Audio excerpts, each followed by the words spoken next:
Good morning friends, আমি কালকে একটু ঘুমোতে পেরেছি। 6:30 বাজে, এখন বাচ্চাটাকে দেখে আসবো। বাচ্চা ঘুমোচ্ছে, কাপড়ের ম্যাক পরানো আছে।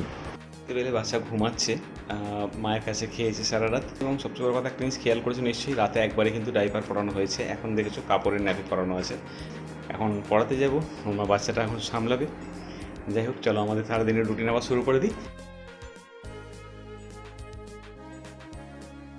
ঠিক আছে, এই কি জীবনে যে আসে না, হঠাৎ করে আসি কেন?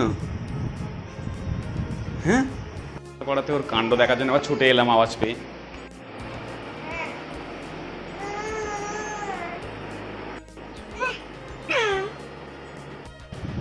খাও খাও। সব কিছু মাঝে পুষ্টির আবার দিলে চলবে না, তাই জন্য রুটি আর পিনাট বাটার। ওই মাত্র প্রচুর কাঁদছিল, এরকম কন্ডিশন থেকে চুপ পড়ে গেছে। খুশি হয়ে গেছে, এখন কাঁদবে না কিছুক্ষণ।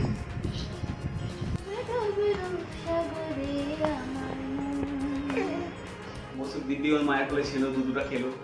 দুধটা খেয়ে যখন শেষ হচ্ছে প্রায়, তখন মা গান গাইলো, গানটা থামালো বা গানটা শেষ হয়ে এসছে, দুধও শেষ, ব্যাস গানটা আরম্ভ করে দিল। বাপকে দেখেছে তখন। এখন চললাম চুলটা কাটাতে। চলে এসেছি, চুলদারি কাটিয়ে চলে এসেছি। ইচ্ছা করে এরকম কাপড় চাপা দিয়ে রেখেছি, দেখবো হঠাৎ করে খোলার পর আমার ছেলের কি রিয়াক্ট করে।